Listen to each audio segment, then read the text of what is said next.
1 year ago in this very sports arena, the College Jean Sauvé Olympian basketball team were victorious over the Sisler Spartans and won the Manitoba Provincial 4A Championship for the 2004-05 season. Tonight, however, just like the girls, another page will be turned and a new chapter in this story is about to begin here at the Investors Group Athletic Center at the University of Manitoba campus.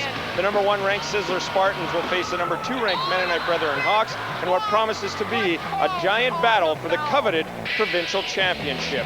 This is the 2006 Manitoba High Schools Athletic Association Provincial 4A Basketball Championships, sponsored by the Dairy Farmers of Manitoba.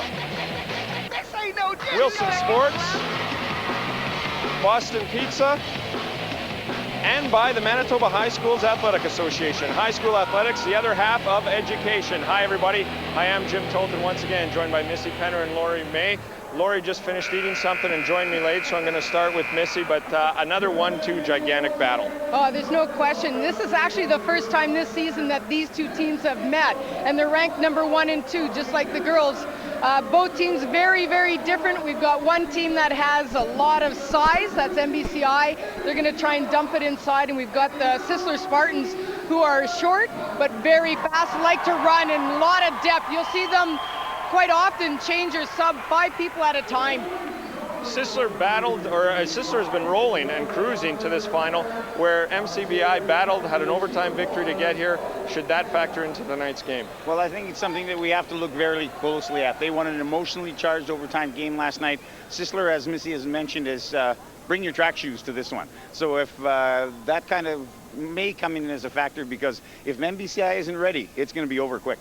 We are just moments away from the tip-off in this 4A 2006 boys final. We're just going to go to the National Anthem as everybody's waiting for us. Oh, Canada, our home and native land, true patriot love in all thy sons command, with glowing hearts we see thee rise, the true north strong and free, from far and wide. Oh, Canada, we stand on guard for thee. God keep our land glorious and free. Oh, Canada, we stand on guard for thee. Oh, Canada, we stand on guard for thee.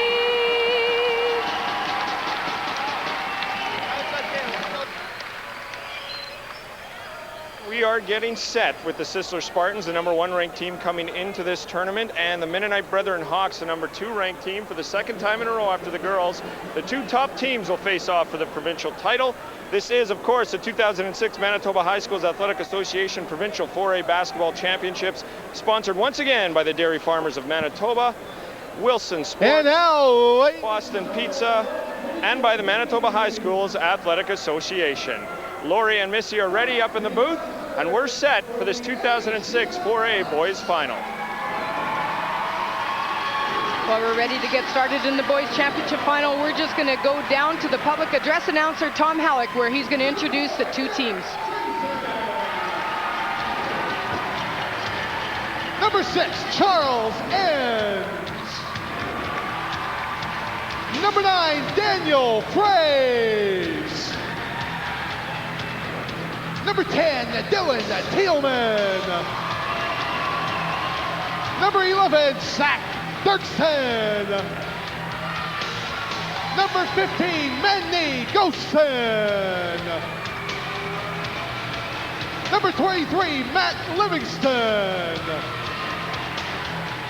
And number 53, Daniel Pinto. And now, ladies and gentlemen, let's meet the starting line for the number 2 seed MBCI Hawks. At guard, number 7, Jeff Tuaninga.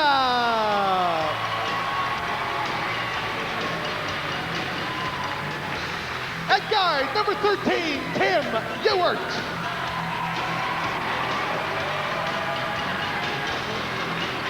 At forward, number 16, Doug Perez.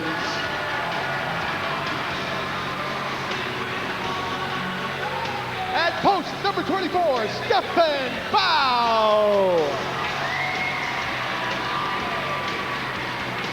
At post, number 52, Adam Dobriansky. Team manager, Jordan Scott. Assistant coaches, John Gosen and Paul Thornbos. The head coach of the Mennonite Brethren Hawks is Ken Opalco. And now, ladies and gentlemen, let's meet the non-starters for the Sisler Spartans. Number 2, Kevin Zapan. Number 5, Sean Reyes. Number 11, Josh Olays. Number 12, Rush Taylor. Number 13, Nathan Hepke. Number 21, Brad Bullard. Number 22, Eric Gibb. Number 23, Abraham Daniels. Number 25, Miles Posthumus. Number 32, Justin Sanua. Number 33, Travis Harapchuk. And now, ladies and gentlemen, here are the starters for the number 1 seed, Sisler Spartans. At guard, number 1, Eric Garcia. At guard, number 3, Jan Soriano.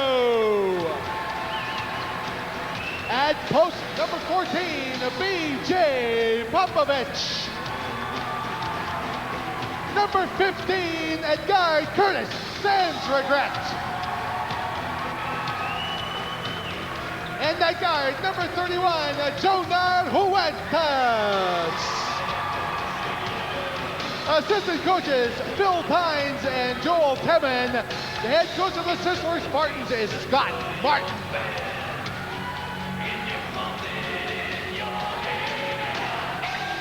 Ladies and gentlemen, here are your officials for the boys championship game. Reed Kenyon, Jerry Monday, and Dan Brown.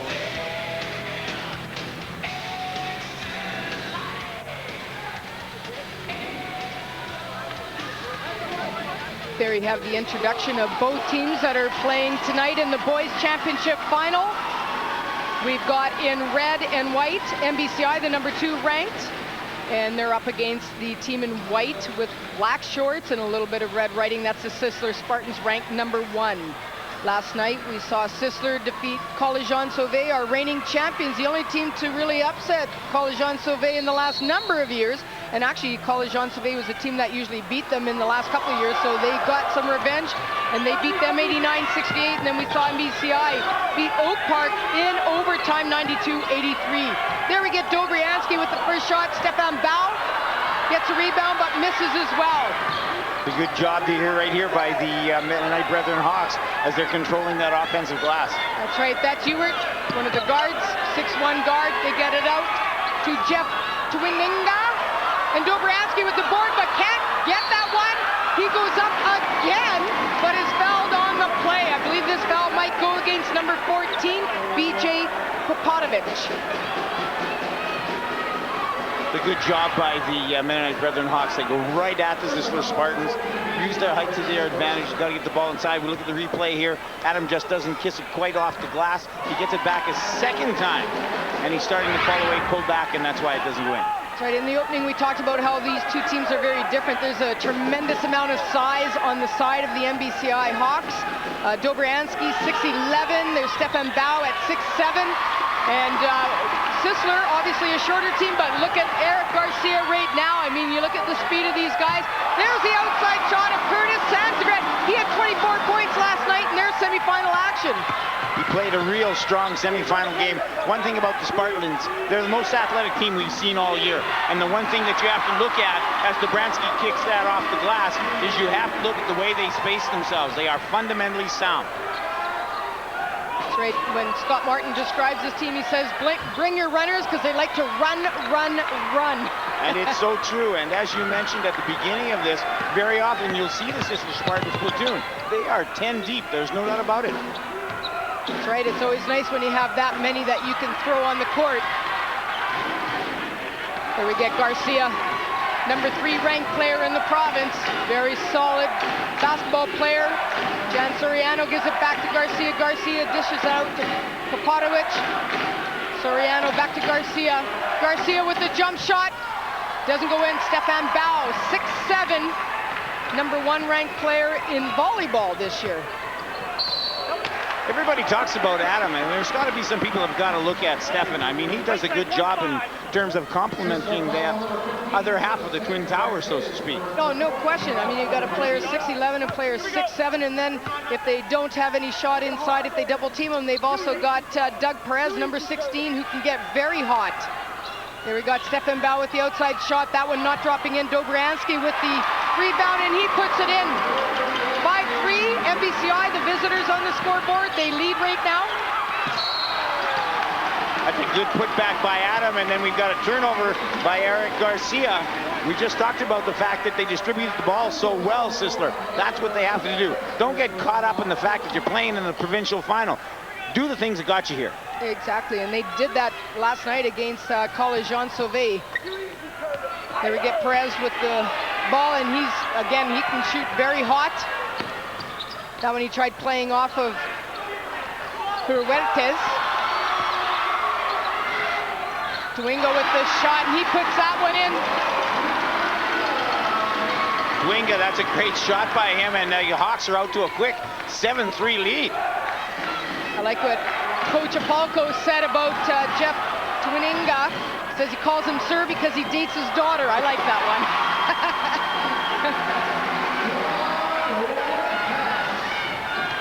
Ewert with the ball right now for MBCI.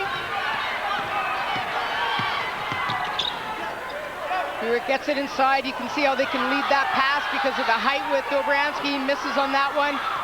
There's Duinga going up strong. Oh, that one in and out. We saw that a lot in the girls' final tonight. There we get Sanskrit with the ball.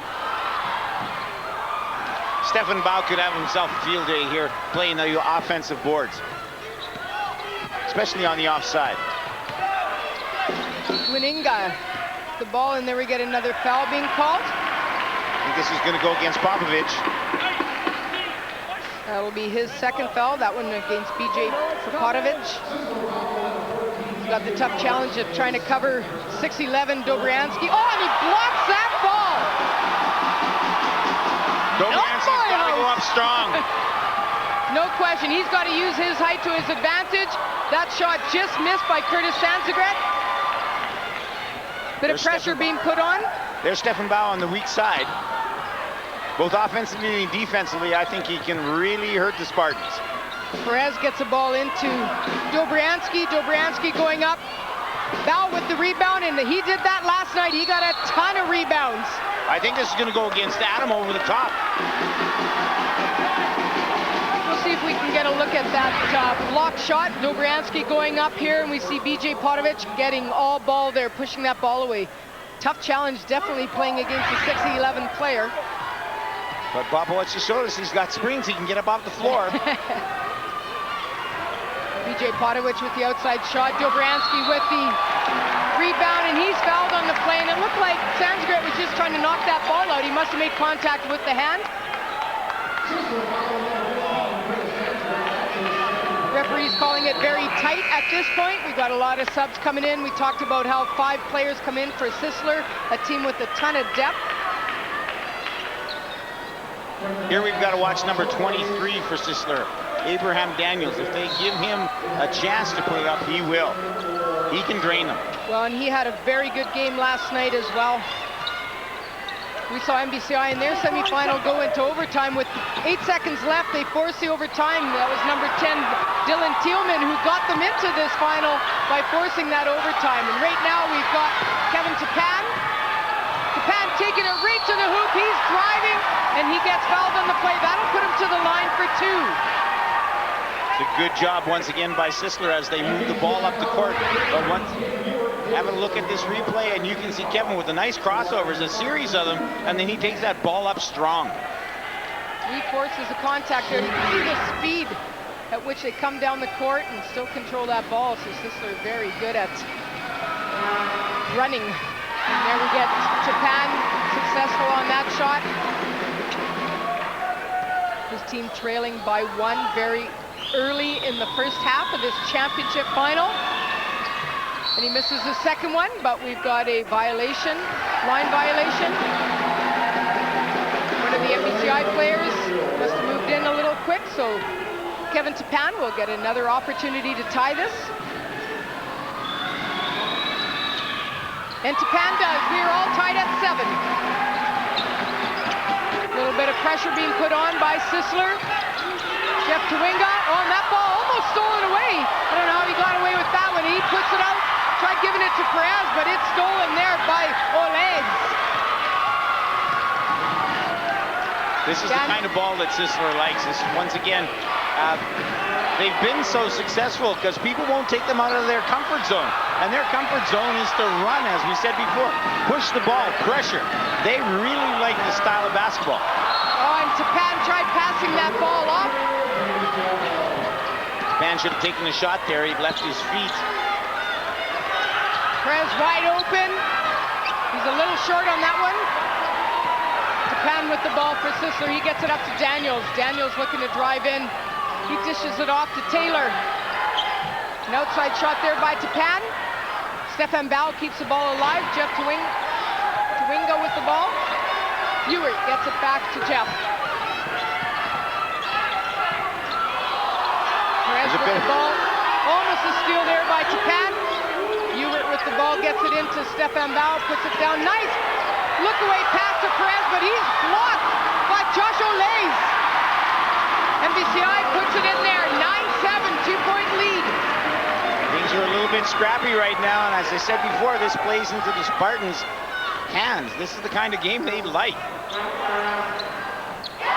Miles Pachumis with the basket for the Sisler Spartans. Again, some pressure being put on by the Spartans. If they don't put the pressure on, they'll just dish it into the big guys all night. Good job by Sisler once again.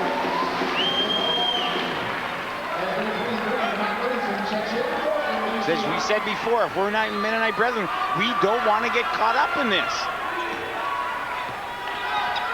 Kevin Tapan, the Spartans gets it to Abraham Daniels. Daniels back to Tapan on the steal there by Ewert. Daniels looking to block, but Ewert goes up and it rims out.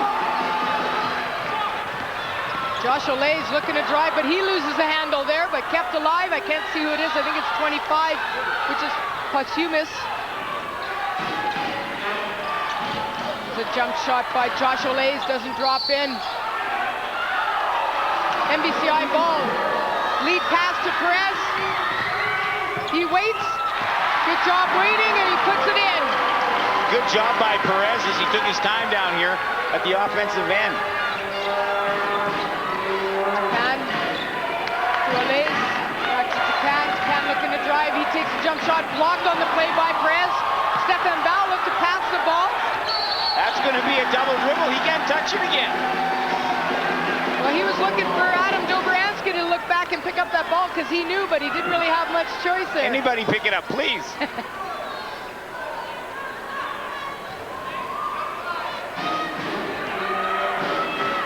Daniels with the ball for Sisler to Tapan. Tapan gets it to Oles. Josh Oles looking to set things up. He looks to fake drive, and it drops in.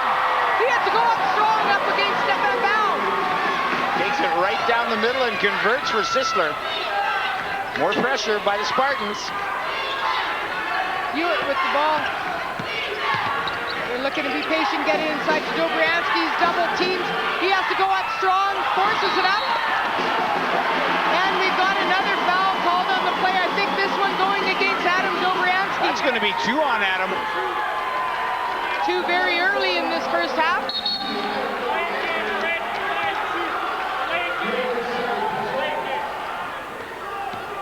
Now we've got a delay of game called, I guess, because of the conversation going on between Coach Apalco and Dobriansky.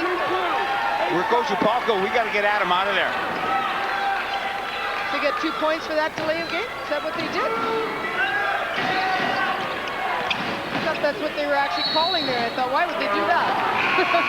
No. It's a turnover by Abram Daniels of Sisler. Out comes Adam with 12 minutes left in the first half. Score is tied. So what happens then, Laurie, with the delay of game? Just a warning? It's just a warning. Next time it'll be a technical. Okay.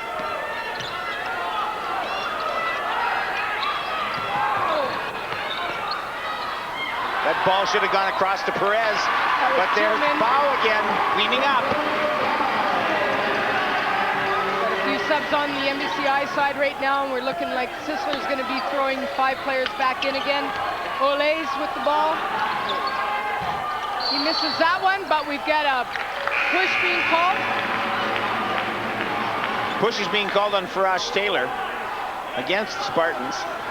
Sorry, I misinterpreted what the players were saying when they called that delay. I thought they were saying put 2 on there, and that's why I thought, why would they give them 2 points for a delay of game? Makes no sense. They were excited that that was Adam's second foul so early into the contest. And that's a player MBCI can't afford to lose. Ewart doing a good job controlling that ball. Gets it into Bow. Bow puts it down. He goes up but hits the rim. Garcia. He'll split him.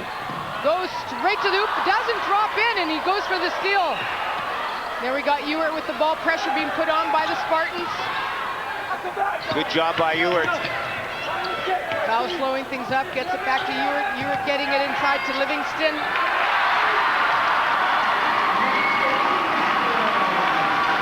Good job by Matt Livingston. He kisses one off the glass.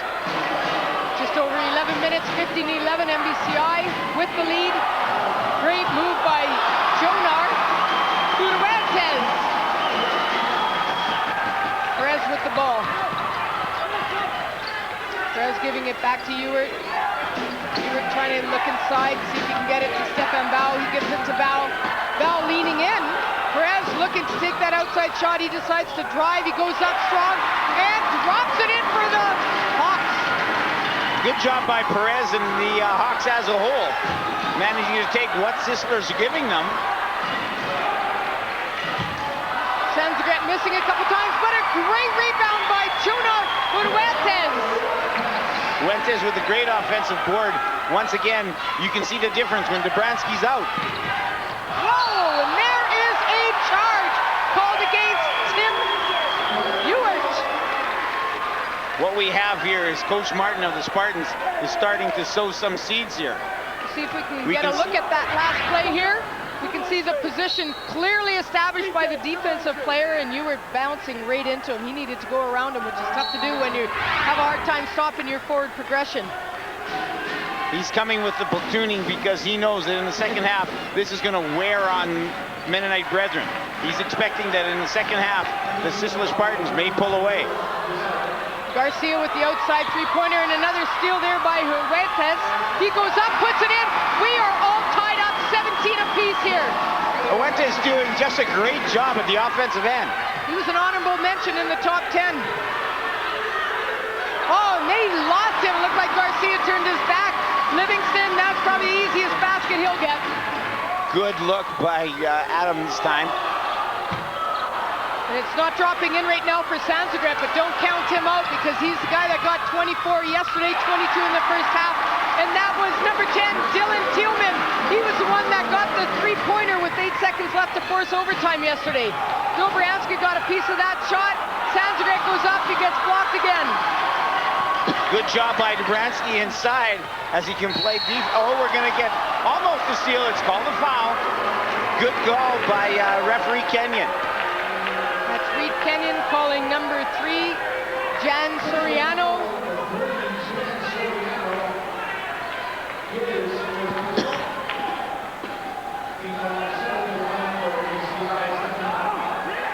That'll be the 7th foul against the Spartans. Stefan Bell with the first attempt misses. Dobriansky with the rebound. He forces that one up. Sanzagret brings the ball up for the Sisler Spartans. Oh, and they leave him alone. That's a player you don't want to leave alone. He's a little cold right now, but it's bound to drop in for him. Oh, and there's almost a steal again by the Sisler Spartans. They're just all over you.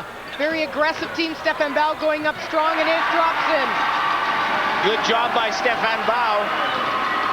Garcia looking to go straight to the hoop, looking for a foul, doesn't get one. No contact on that one. He just forced that ball up. Livingston with the ball. Gets it into Dobriansky. Dobriansky to Bau. Bau puts it up for 2. It's a good job here by the Mennonite Brethren Hawks as they're really starting to tear that defense of Sisler apart. Well, Stefan Bau and Dobriansky being a factor of the dynamic duel here. Jonar Huertas was blocked on that shot. No foul on the play at all. Wasn't even looking for that pass. That was Thielman that didn't see the pass coming. Ball goes out of bounds. Sisler Spartans are a little bit out of sync right now. Well, the ball's just not dropping in for them. And I'm sure a lot of the crowd might be surprised right now because a lot anticipated that Sisler was going to just run them down here and just put a lot of pressure on them.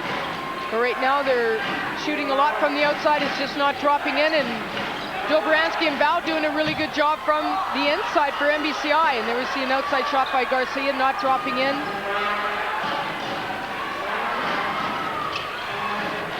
Ole's with the shot, and that one finally drops in for the Spartans. Here comes pressure from the Spartans. That's right. Something they need to do is keep that pressure on MBCI. They've got enough players that can put the pressure on them. Ewert doing a good job of dribbling, controlling that ball, gets it into Dobriansky. Dobriansky in turns, doesn't drop in again, struggling a little bit underneath the basket. Dobriansky's got to go up strong, finish those off. And Sanzagret goes up. Will that one drop in? It does. He had to go in amongst about 3 MBCI players there. Ewert gets the ball. He looked like he was trying to give that one once again to Thielman.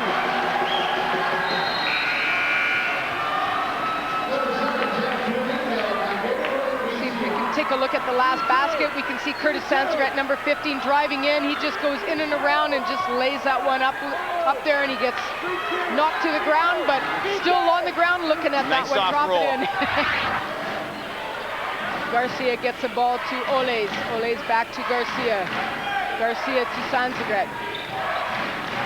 Back to Ole's. Ole's looking to get that ball out. He deflected by Dobriansky. But we've got Ole's jumping in there. We get a jump ball called. Alternating possession goes to the Spartans. Good hustle by Olays that time. Keeps the ball alive. Plus we saw him at the top of the 3-point line. Next thing you know, he was baseline, and then he's jumping in there to grab that rebound. We'll go for the steal. Here we get Garcia. Kosumis going up strong. He's blocked by Dobriansky. Dobriansky gets it to Ewert. Well, he's going hard at Dobriansky. They're trying to get to that third. Livingston with the outside shot. That one goes around the rim and out. Sisler Spartan ball. Another sub coming in. Back into the game, number 16, Doug Perez. He replaces number 23, Matt Livingston. Livingston doing a good job for MBCI while he was in. Taylor back in for the Spartans. BJ Popovich comes out for the Spartans. Back into the game is Abraham Daniels as well. Kosumis missed that one. Perez comes down with the rebound, puts it up to Ewert, can't catch up to the ball. A few turnovers in a row by the MBCI Hawks. Garcia looking to slow things up, gets it to Daniels. Back to Garcia. Garcia gets it out to Posthumous. Olays with the ball. Sisler slowing things down. Abraham Daniels with the outside 3. He can drain those. 25-24. Dobriansky with the ball. He looks for the outside shot. Oh, and that one around the rim and out. Daniels with the ball, gets it to Olays. Olays. Numbers here by Sisler. Oh, and Dobriansky got a piece of that when he gets it out to Bell. Bell slows things up. Gets it to Ewert.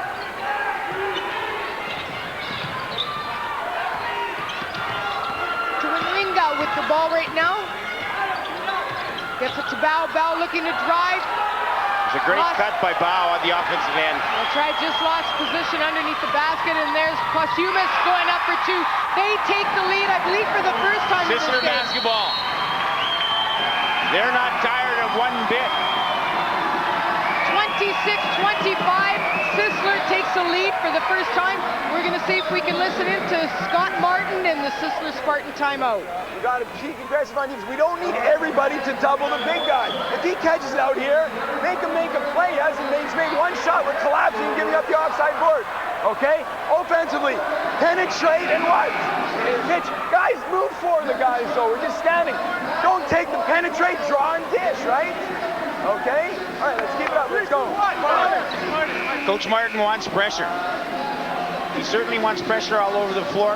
When Adam is outside of the key, when he's away from the basket, he doesn't want to double. He wants to let them leave Adam out there one-on-one. Let's see if he can play. But most importantly, let's move. He wants penetration and pitch. He wants pressure. And here they come out full court again. That's right, and that's caused a lot of turnovers already by MBCI. And if Dobriansky can't shoot from the outside, and there we see Abraham Daniels with the steal, but he got called on the travel. Dobriansky can shoot from the outside, but obviously far more effective at 6'11" when he's underneath the basket. He can't bring the ball down, not against a team like Sisler. Keep the ball up and power up. Kiss it off the glass. Lead pass to Perez. Perez looking to drive, goes to dish it off, and there we get a steal. This is Tapan. He's looking to drive, plays it off. Looks like Bow got a piece of that. No foul on the play. Daniels with the dish off. Well, that's going to go against Sisler. That's going to go against Taylor for the push-off. That's right, number 12, Frosch Taylor. March the length of the floor as Sisler is in the bonus. Mennonite veteran Hawks have 2 more fouls to give. 26-25, Sisler with the 1-point lead. First lead of the game for them. MBCI started off very strong. Sisler coming alive by putting some pressure on MBCI, causing a lot of turnovers. And right now, we've got Jeff Kuaninga on the line. Another lane violation. Oh boy, lane violation. He's going to shoot again. That'll give Tuaninga a second opportunity and a chance to tie things back up.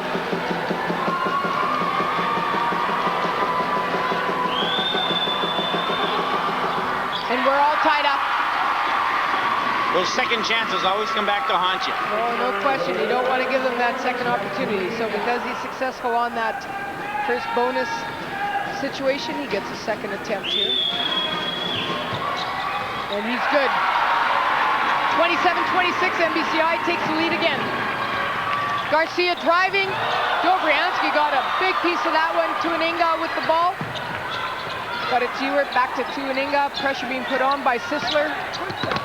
Oh, and there's a steal by Kevin Tapan. He'll take it right to the hoop. And they take the lead by 1. This one's back and forth. Sisler always looking to push that ball. That's a travel ball. Referee Kenyon right on top of it. There we get Tuaninga with the ball, and we can see the steal there by Tapan. And he takes it straight to the hoop. Daniels with the ball right now for Sisler. He looks to drive, dishes it off to Taylor. Taylor good for 2. 30-27, one of Sisler's largest leads. They lead by 3 right now, just under 4 minutes. Tuaninga with the ball. Dishes it off to Perez. Perez with the outside 3. Just misses. Dobriansky with the rebound, and he goes up strong. He's bumped on the play, but he puts that one in. 30-29. Good concentration by Adam as he finishes that off. Daniels with the outside shot. That one doesn't drop in. Posthumous with a big board. Tapan with the ball gets it to Garcia. Garcia with the outside shot. That one's still not dropping in for him. Dobriansky with the rebound. Tuaninga with the ball. Jeff Garcia's doing a good job controlling the basketball for MBCI. Perez gets it to Dobriansky.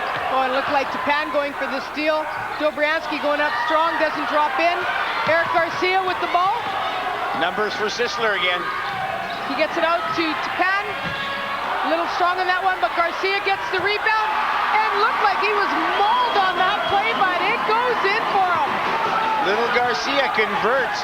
He's been doing a great job in terms of splitting the defense by the Hawks, just not converting. Here he goes again. And Garcia going up again. Little contact flat, 34-29. The lead right now for Sisler. Dobriansky looking to intern, does a jump shot. Fouled on the play again by Frosh Taylor, and I believe that might be his third foul. He gets Taylor up in the air, and then he takes it strong to the hole.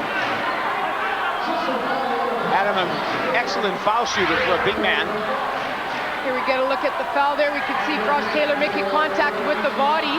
That'll put Adam Dobriansky to the line. Again, our good ball fake by Dobriansky that time.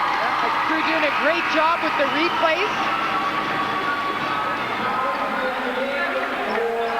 34-30. The lead right now for Sisler Spartans, 2:29 left in this opening half. Dobriansky misses the second one. Garcia looking to run with this one. Ewert beside him. And Garcia straight to the hoop. Again. Coast to coast. Coach Martin might want to start looking at maybe getting Sandra get back in the game in the final 2 minutes. Maybe get himself a little bit of confidence. He can use those three-pointers. That's right. Dobriansky called on a travel there. Didn't put the ball to the floor, but took a couple of steps. Not too happy with the call, but he took the steps.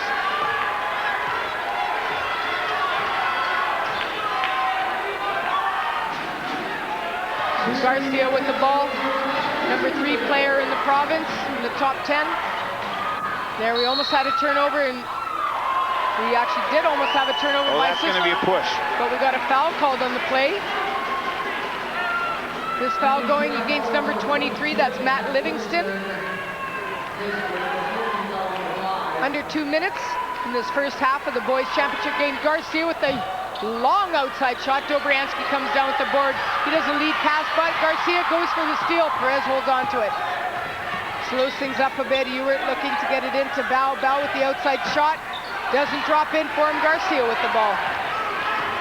Again, we see how fast they're running here.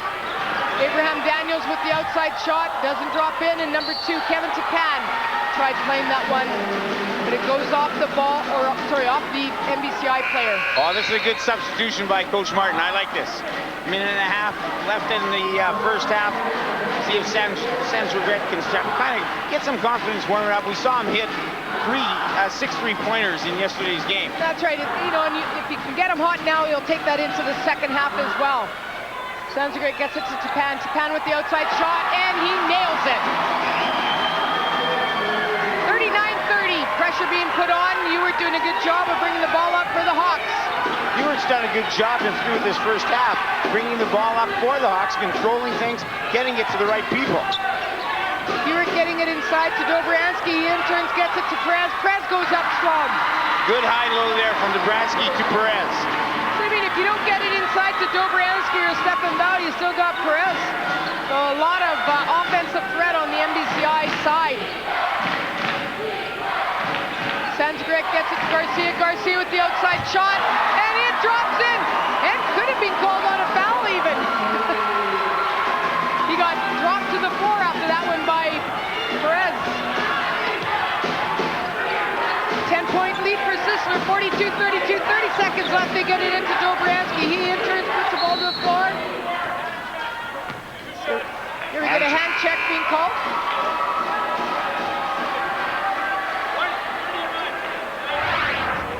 Here we get a look at Garcia's shot here. And there we see Perez just kind of back into him. I guess that was after the shot. Knocks him to the floor. Dobriansky at the line right now. We had a hand check called against number 31, I believe, Jonar Huertas. Dobriansky's Adam's done a good job. I mean, he was taken out of this game early with 2 fouls and has played the rest of this first half and still hasn't picked up a foul. I think Adam's doing a great job. Got 8 points, make it 9 points now. sub coming into the game, number 10, Dylan Thielman. Good substitution here by Coach Opalko as he gets Dubransky out of the game. Going to get out of the first half with just those two. Garcia looking to take last shot here. Watch Slowing Sanser things down. get.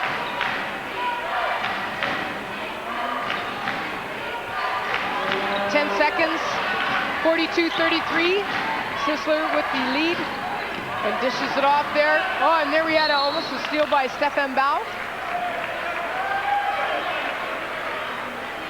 They're going to have to pretty much inbound this and shoot it right away. They got a second and a half. Watch Sanser get. And Daniels with the shot, but it looked like Bau got a piece of that one. That's the end of our first half, 42-33. The lead for Sisler Spartans, who came from behind because MBCI started off extremely strong, and then we saw Sisler apply some pressure, a few turnovers by MBCI, and it resulted in Sisler taking over the lead here. Well, I'm really impressed with Sisler. They played Sisler basketball like this all season. And the fact that they're at 42, they usually score about 50 points in a half. But I'm really impressed with Mennonite Brethren Hawks. They've stayed close with Sisler. They haven't lost touch. And I think they've done a really good job. That's right. And both these coaches are actually looking for their first provincial title. Sisler actually won it way back in 1972, but Scott hasn't won one, and I know Ken Opalko hasn't, so they're both going for their first championship title, and I believe we have a courtside interview with Jim Toth. Thanks, Missy. Scott Martin is looking for his first provincial title, and he's up 42-33 at half. Is that the half you wanted to get going into this game? Well, we're up, and yeah, so that's good. I'll take that, yeah. The lead changed so many times in this first half. Is that something you expect in this battle? Yeah, they're a very good team. I think we're a good team. So you got two good teams going at it. I mean, it's bound to happen, yeah. So what's the plan to keep the big guys off the glass inside? Well, we're going to do our best, but we're going to try and hopefully we're just going to keep running and wear them down. And I mean, we did kind of do that towards the end. We had a spurt, and so hopefully we're going to tire them out. That's our plan. Scott, your team's running so much, we're tiring me out, but good luck in the second half. Thanks very much. Scott Martin is the head coach of the Sisler Spartans, and he leads right now at halftime, 42-33 over the MBCI Hawks. Now we want to hear from everybody. Give us a call at 480-3500 or email us at shawtvwinnipeg@shaw.ca. We'll be right back with the halftime show from the 2006 Provincial 4A Boys Final Basketball Championships.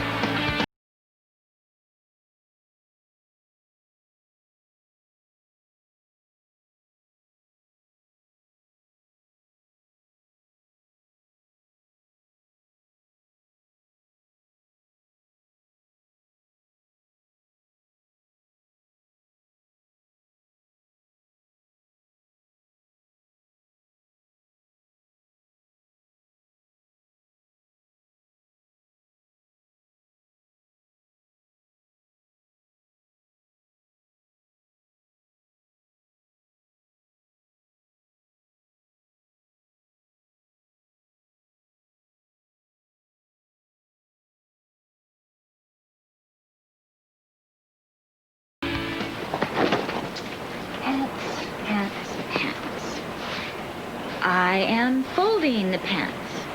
The pants are long. Do they go on my head? Do they? Do the pants go on my head?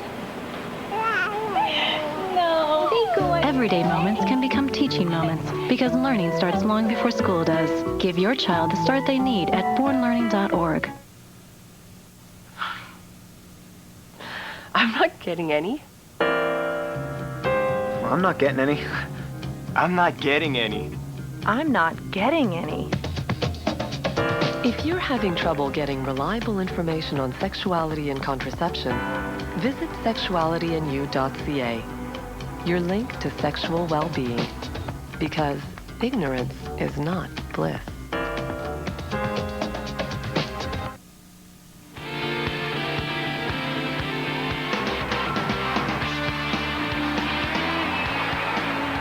Welcome back to the Investors Group Athletic Center for the 2006 4A Boys Provincial Basketball Championships. I can't hear it so loud here. We're having so much fun. Lorena Vandeveld is joining me now, who's the product managing coordinator of the Dairy Farmers of Manitoba. I did manage to get that out. You guys have been sponsoring this event for a long time, and you're obviously happy to do it. Absolutely. This is our 19th consecutive year as a sponsor, and on behalf of all our dairy farmers, we're very pleased to sponsor all Manitoba athletes. So let people know just something that the Dairy Farmers of Manitoba do and whatnot besides sponsor great events like this. We try and get out to a lot of these sporting events. Milk and sport are a winning combination, and so we're always pleased to support their growth and success. Anything new coming up for you guys? We always have something new going on. We've got a very neat experience of a lifetime promotion going on right now with kids, so they can go to neverstopmilk.ca and visit our website and enter to win a growth experience. With the speed of Sisler and the height and the big farm boys from the Brethren Hawks, obviously milk is doing them good. Absolutely, yeah. We're very pleased to be here. Marina, thank you very much for this, and thanks for sponsoring this event. Thanks again. Once again, we are at the 2006 4A Boys Provincial Basketball Championship Final. We're at halftime. We're going to check in with Lori May and Missy Penner. Thank you very much, Jim, and thank you to the dairy farmers for their sponsorship. And it's quite obvious I have not drank enough milk with my height. We're not tall enough. No. But as Jim mentioned, those Hawks must be downing milk over there at the school like crazy. That's it. We're getting it at our school. We need that. I always thought it was the water. Everyone talks about the water. I've been drinking the wrong stuff. There we get a look again at some of our future athletes. Some of the gymnasts that are here doing a great job, putting on quite a performance and getting the crowd completely into this, just like our basketball game. That hurt.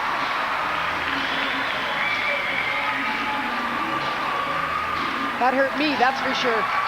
We've got another courtside interview right now where Jim's waiting with Colleen Dufresne. Colleen Dufresne, Athletic Director, joins me now. Thank you, Missy. And that's a halftime show and a half. I could never do that. It reminds me of myself when I was 7, yeah.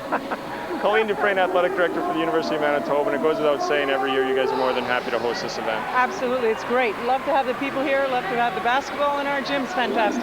You guys had an outstanding season again. Not too many medals as last year, but you guys were competing with every Bison's team this year. I think we had a really well-rounded group of young athletes, so I think next year is going to be even better. What are some of the highlights we can expect? Of course, the Manitoba football team has their spring camp coming up. Anything else going on heading into the summer? Yeah, we've got ID camps in basketball and volleyball coming up. As a former basketball university standout yourself, what do you think of these two games? Well, I really enjoyed the girls' game. It was lots of fun to watch. Glenlawn was down, and FRC was really taking it to them. The kids were playing well. They were getting, scoring from everywhere. And then in the second half, Glenlawn seemed to just, take it up a notch, and FRC didn't score for 11 minutes to start that half, so that was really tough for them.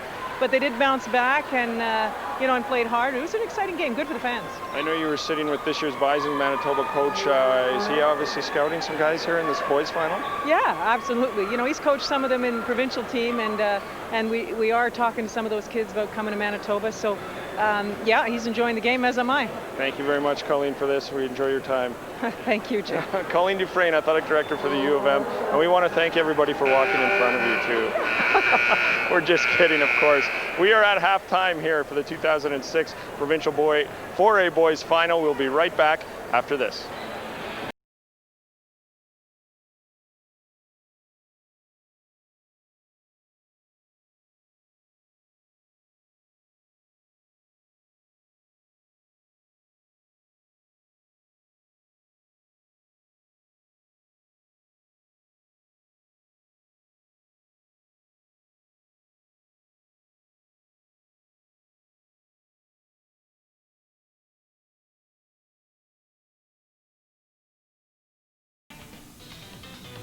Welcome to Cardio Salsa Dancercizer. Hola, my name is Carmen Anastasia, and you are fat. That's right. So if you want to get into shape just by dancing, then I have a sexy salsa samba blasting cha-cha that you're going to love. So if you want to burn them calories up caliente style, then you know what to do, burritos.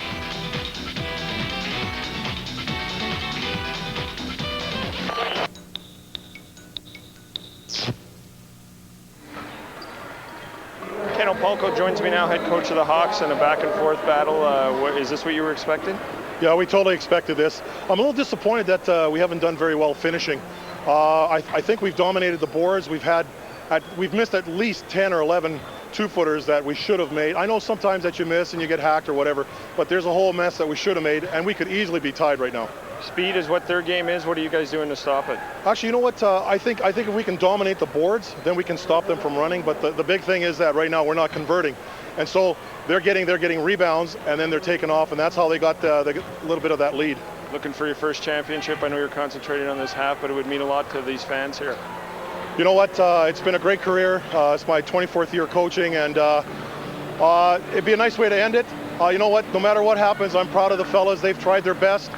We've had a great season, and we're going to give it all we have and see what happens in the second half. And on behalf of Shaw TV and all the fans watching, we're more than happy to be doing your final game as well. Good luck in the second half. Thanks a lot. I want to say hi to my mom and dad, and we'll see what we can do. Awesome. Thank you very much. Ken Opolko, the head coach of the Hawks. We're now going to get ready for the second half.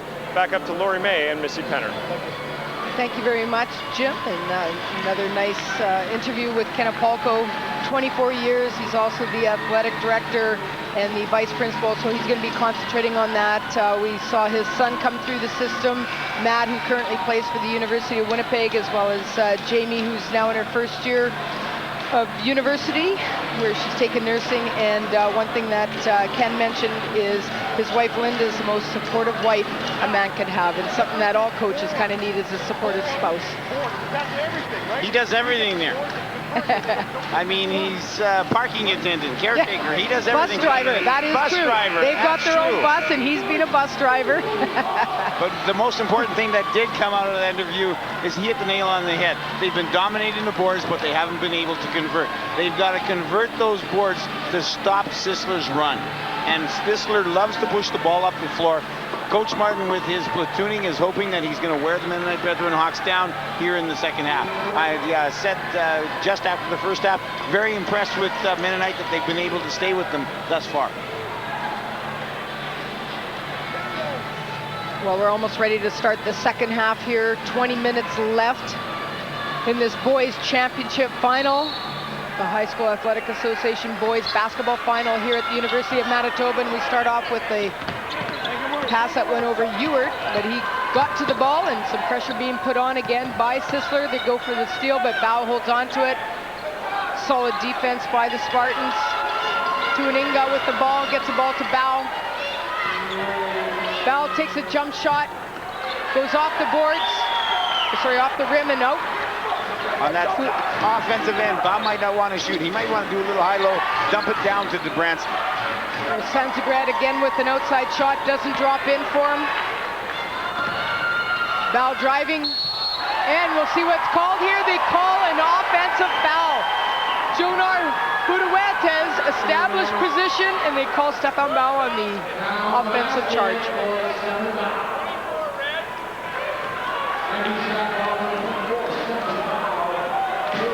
Budawetes gets the ball into Eric Garcia.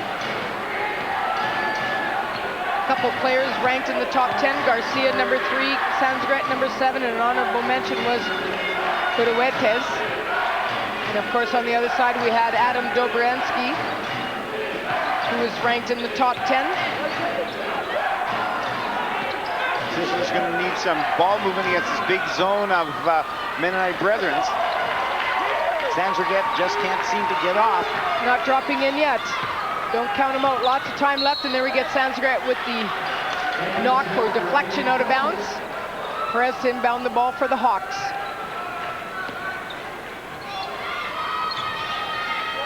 Perez gets it to Bow. Good defense by Daniels to get it into Dobransky. That ball almost knocked away, but he goes up strong, puts it in. Stefan Bow with a steal. He slows things up for MBCI, gets it out to Ewart. Ewart wide open, gets it back to Bow. Bow almost with the steal, but gets the ball, but yes, gets called on the travel. Another turnover by MBCI. Garcia with the ball now for Sisler. Garcia with the outside jump shot. Dobransky with the board. Sisler looks a little hesitant. It's almost like they haven't wound it up yet. Dobransky gets it into Bao. Nice pass. Nice shot there by Stefan Bao. 42-39. Great high-low feed. That's what we were talking about earlier with Bao.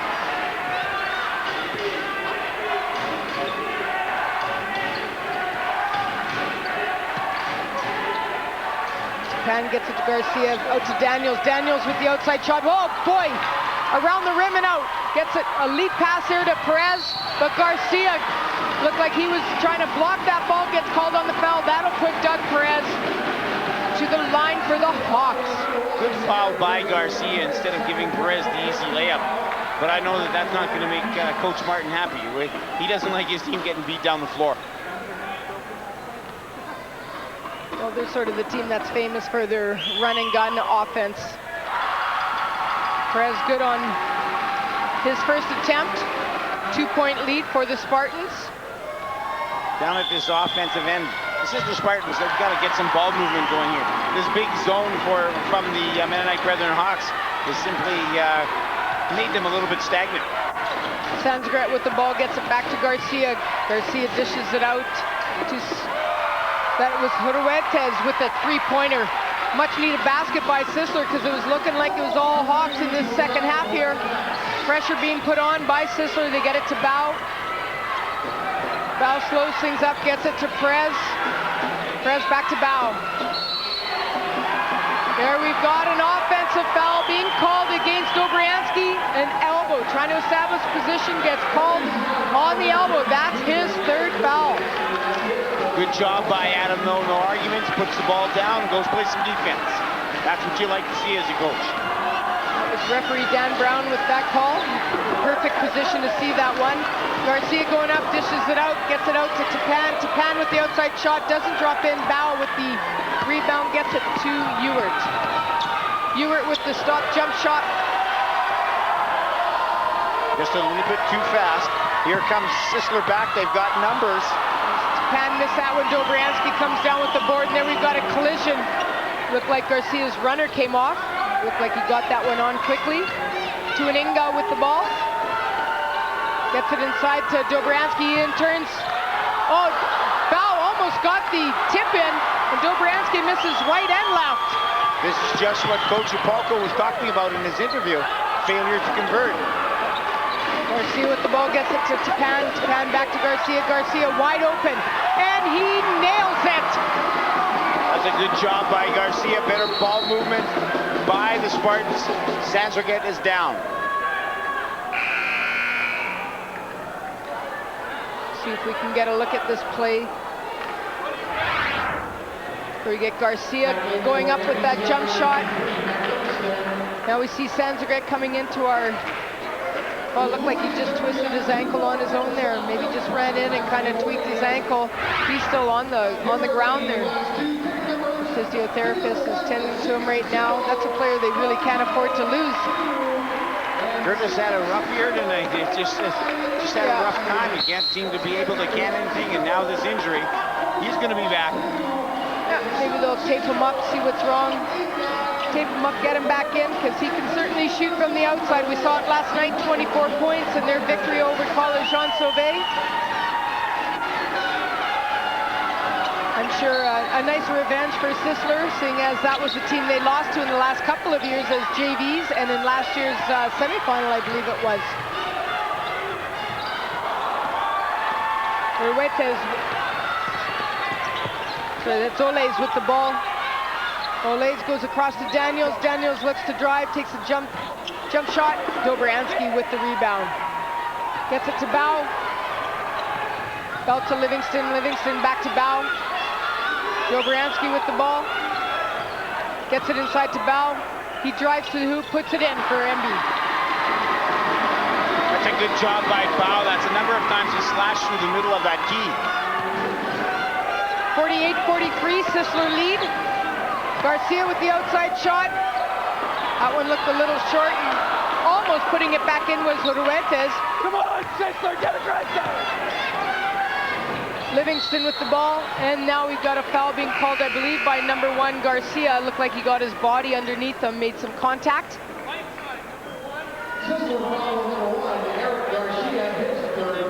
That's Garcia's third foul. Coach Martin's not happy. Sisler once again is standing around. They're not being aggressive. He wants them to be more aggressive. He wants them to start dictating the tempo of the game. Right now, the Hawks are. There we get Dobriansky going up strong. This one finally drops in for him. 48-45, they still trail by 3. 15 minutes left. Japan going up strong. This foul will go against Stefan Bao. That'll put Kevin Tapan to the line for 2. Coach Martin is urging Posthumus on. If he would have held his ground that last offensive threat, look at the fact that Adam might have picked up his 4th.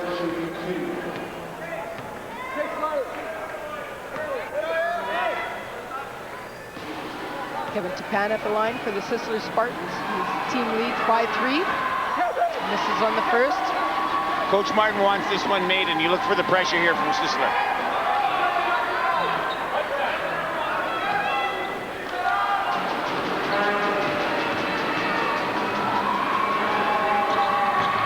And he makes the second one. 49-45, Sisler with the lead right now. 4-point lead. Just under 15 minutes left. Perez with the ball.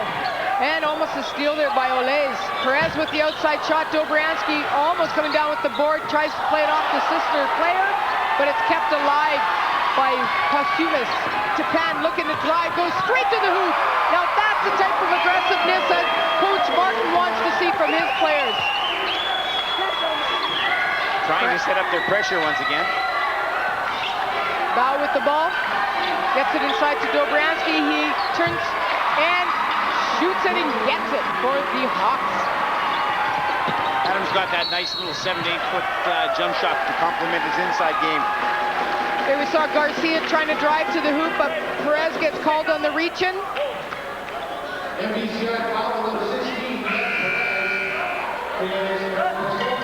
Back into the game is number 10, Dylan Thielman. He replaces Perez.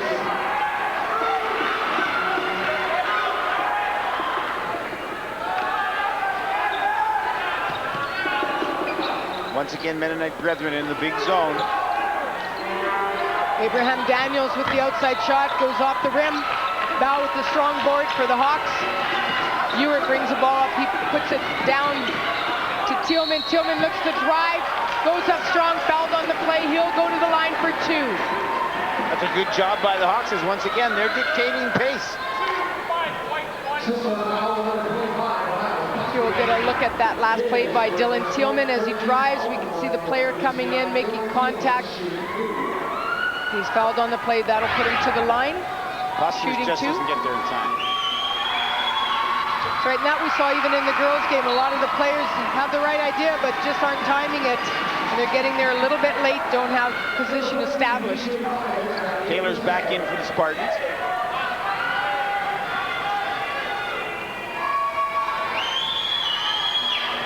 Thielman with the second attempt, and he's good. 51-49, 2-point game. Garcia running with the ball. Japan is called on a travel. Turnover by the Spartans. Things aren't dropping for the Spartans right now. They've got to pick it up. Thielman looking to drive right to the hoop, plays it off the board. Doesn't drop in for him. Garcia gets it to Popotovic. Back to Garcia. Garcia gets it out to Daniels. Daniels back to Garcia. Garcia with the open shot. In and out. Bao coming down with the strong board. Great job by Bao at the defensive end. And Coach Apolko talked about how they have to get control of the boards there, and Dobriansky ties things up. 51-all. 13 minutes left. Daniels, Garcia, Tapan, Popovic, back to Garcia. This big 2-3 zone is helping the Hawks. Garcia a little short on that one. We've got a foul being called on the play against BJ Popovic. Bao's doing a great job at the defensive end. Here we'll get an opportunity to look at this play. You can see Popovic coming right over the back. of Stefan Bau. And we've got a timeout being called on the floor right now.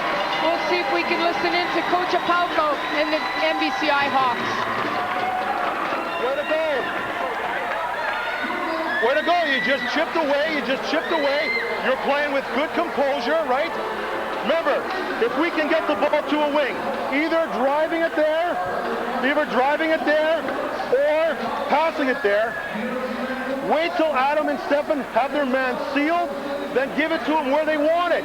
They'll show you where they want it. They can feel where the defense is. All right? Then Adam and Stefan, just turn around, shoot the ball. Okay? The reason we're right back in this game is boards. Let's go, come on. Coach Apalco in the timeout, once again, talking about the boards, the importance of the boards. Stefan Bau's doing a great job on the defensive glass. Coach Goosen, on the other hand, is letting the other half of the equation, let's be patient. Don't get caught up, be patient. That ball given to you, or he gives it to Livingston. Livingston looking to drive. Ow! And that ball gets stuck. How often do you see that? That's going to be called a jump ball on the alternating possession. It'll go to the Spartans. Talk about forcing it up there. Josh Allay's back in for the Spartans. Surprised they didn't call us down to try and jump and get that ball for them. We don't drink milk. All right. Garcia gets the ball. Karsumas. Ole's with the ball, gets it to Popovic. Popovic to Daniels. Daniels back to Popovic. Popovic gets blocked on the play by Dobriansky. He gives it back to Ole's. This is so quick, I'm having a hard time even keeping up. Garcia with the shot. Popovic with a nice board. And we get a jump ball being called. Alternating possession goes to the Hawks. Jump ball's called there. Good job by Stefan once again. Sandserv's been out for quite a while now, and it makes me believe that he could be finished for the game.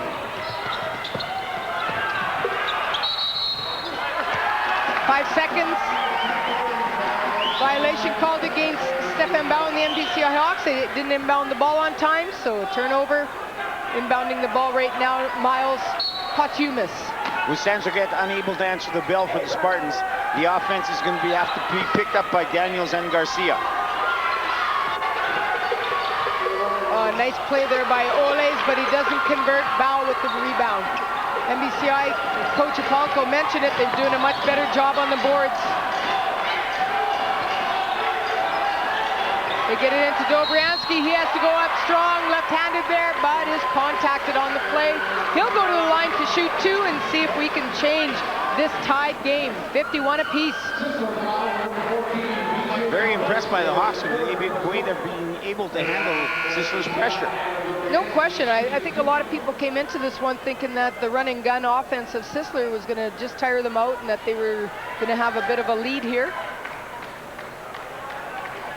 But MBCI doing a good job. We'll see if they can stick with it and stay with them. Dobriansky with his first attempt. He misses. He'll get a second attempt. This place is absolutely jam-packed, as it always is for a Manitoba High School Athletic Association Provincial Championship. It's certainly nice to see people come out and support the young athletes.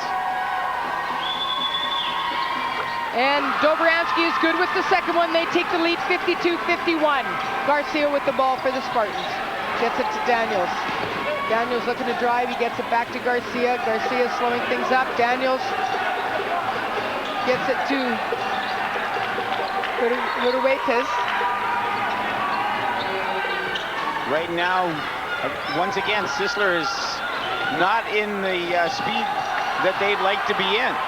There's a steal by Sisler and Daniels. Daniels gets it to Ruruetes. Give it back to Daniels. Daniels going up strong, but lays it up off the board. Goes off the rim. Good job by Dobriansky. Just his presence was enough to make Daniels change his shot. Could you imagine? 6'11"? Not going to see much of the basket with him standing in front of you. Dobriansky with the ball. And a steal by Daniels. Oh, and Dobriansky!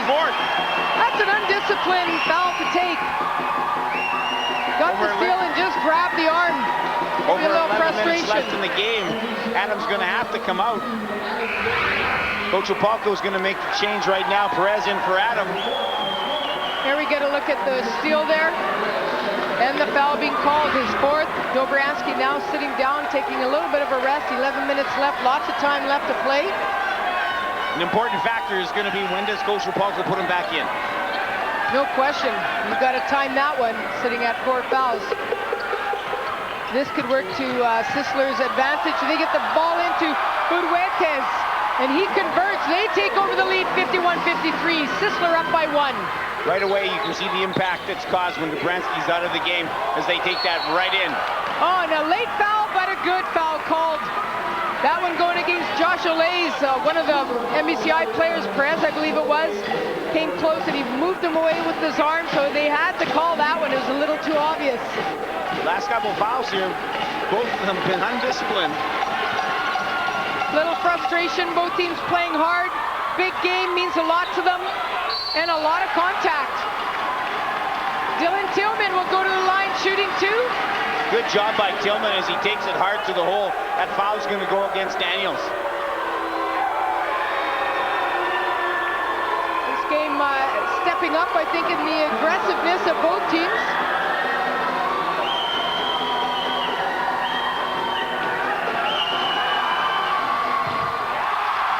Tillman good.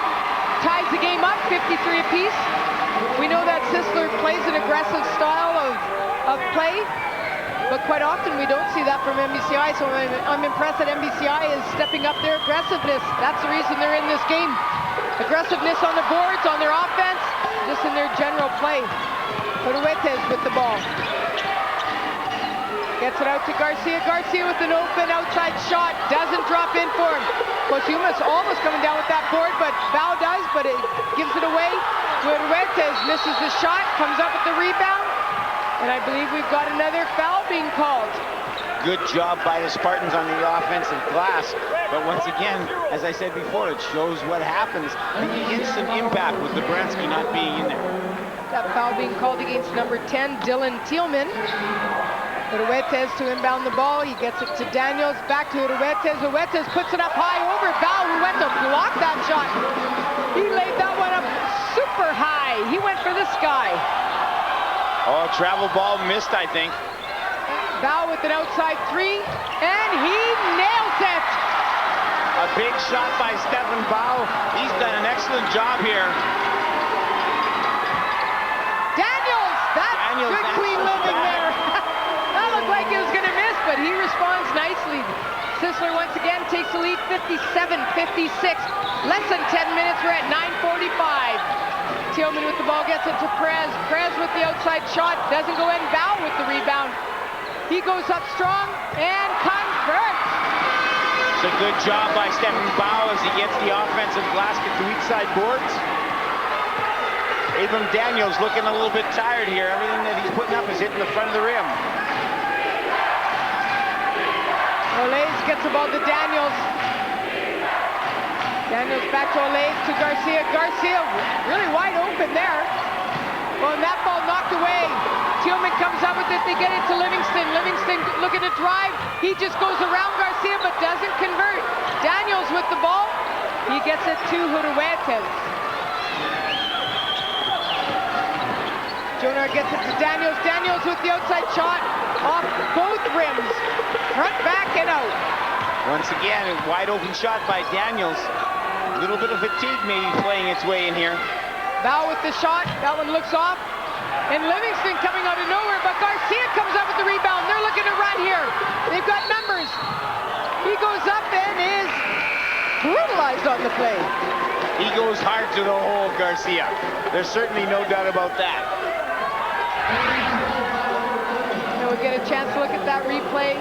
Garcia going up. Kicking his legs out. I guess Ewert made contact with the legs. Kevin Garcia, number 3 player ranked in the province, only 5'7". It doesn't seem to matter if Stefan Bao's there, Ewert's there, if Dobransky's there. Yeah. Garcia takes it to the hole. Get a good look at him there on the foul line. Now he's got to do a little bit more these last 8 minutes than just quarterback this team. He's got to score too. That's right. He was good on the first one, so the game is tied up, and now once again, Sisler takes the lead by a point, 59-58, 8:36 left to play. Livingston with the ball. Crowd looking for a travel. Oh! Or a charge. Another charge called, this one against Dylan Thielman, so Sisler showing their speed, even getting back on defense and establishing that position. But at the same time, Thielman takes it to the hole hard here. There we see Thielman, and what the players are commonly doing is leaning in, so they're getting called on the offensive charge. They want to use that shoulder, Missy. As Japan with the outside shot. Val coming down with the board, he gets it to Ewart. Ewart gets it up to Livingston. Livingston out to Perez. Perez looking to drive, takes a jump shot, but is fouled on the play. This one, I believe, going against number 23, Abraham Daniels. It goes against Daniel, like you said, Missy, that's his second.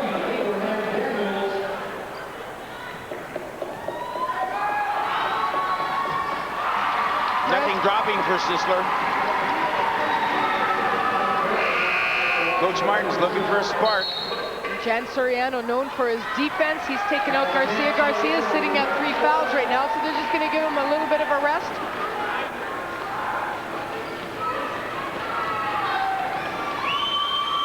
Perez with the second attempt, and he's good. 60-59, MBCI with the 1-point lead. We're just changing leads here. Lead changes are starting to add up. The Mennonite Brethren Hawks are hanging right in there. Popovich looking to dish that ball to one of his teammates, but it went out of bounds off the MBCI player. You leave your feet, you go in the air, and you're that close to the hoop. You got to shoot the ball, Missy. I'd say so. Huertas looking to get the ball in, almost a 5 count on. He gets it just in time to Japan. That looked like a Cam Hornby shot. Very acrobatic. On Perez. Plays the ball off his foot. Japan comes up with the steal. 61-60, Sisler with the lead by 1. Japan with the ball, he gets it to Daniels. Daniels to Huertas. See what Jonar can do with this ball. He gets it to Japan. Japan looking to drive. Almost lost. Well, good job by Soriano, but he couldn't keep that ball alive. MBCI ball. Thielman gets the ball. There's another steal by Sisler. Soriano with the ball. Gives it to Huertas. To Japan. You get an idea in that last series just how quick Sisler is. Popovich gets it to Daniels. Daniels with the jump shot. Short. Maybe a little tired. Using less legs here. Ewart to Bow. Bow gets it all the way to Livingston. Livingston into Bow. Oh, and we saw Daniels had his arm wrapped right around Bow. Daniels, I think, needs a blow. He's a little fatigued. Back into the game with just under 7 minutes. 6:58 is Dobriansky. 61-60. Sisler with the lead. And Bow at the line. Sisler kind of hurt without Sanzagretin in the outside shooting that we saw last night. Bow short, but gets the rebound, goes up, misses, gets his own rebound again, but a steal by Japan. Oh, but a carried ball called.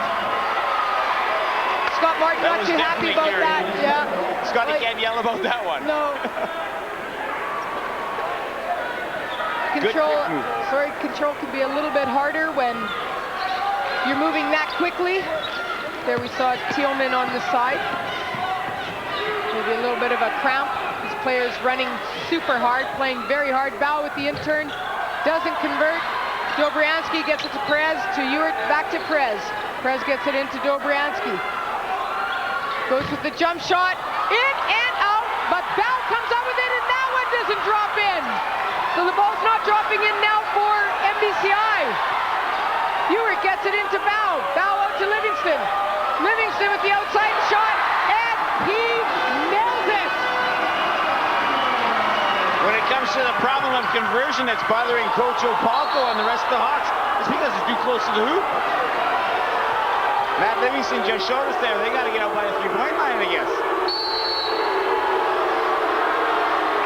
Dobriansky unable to control that ball. Sisler will inbound the ball. MBCI with the lead, 63-61. We've got a timeout called on the floor. We'll listen into the Spartan timeout, Coach Martin. Ames, 5, you're 4, okay? You're 2, you're 3, Eric's 1. Okay, now, when we give it here, watch this, it goes here. This guy cuts through, this guy comes here. When you get it here, this guy, if you attack it, this middle guy will be wide open at the top. You guys understand that? Because this guy will drop down here, so you get it, attack, force this guy down, and he'll be open at the top. And then if you like, you can attack, and this guy will be open, okay? Let's go. 3, 2, 1, Spartans.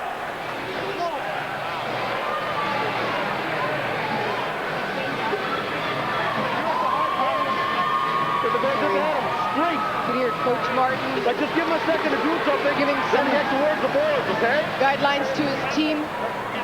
Wants him to play hard. Got to step things up a little bit here. This game very close, very aggressive, very good. Very good, Miss. This is what it's all about. We're talking about a one-point ball game with 6 minutes left. This is what we come to see.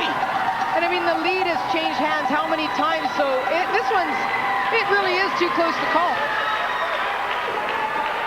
Very interesting things in the game. We've got Adam Dobrensky with 4, 6 minutes left in the game. Curtis Sandragat, pardon me, very, very offensive, big offensive threat for the Sisler Spartans, out for the rest of this game. Huruetes driving, gets it out to Garcia, to Abraham Daniels. Daniels with the outside shot, but short, but Huruetes coming up with the rebound and putting it up for 2. They are in the lead by 1 now, 63-62, 5 minutes and 50 seconds left in this second half. Stefan Bau from the top, and he's good. He's had a solid game here tonight. He's been solid, as you say, Missy, at both ends of the floor. I know they can only rank 10 players as the top 10, and he's number 1 in volleyball, but I'll tell you, he's a solid performer in basketball as well.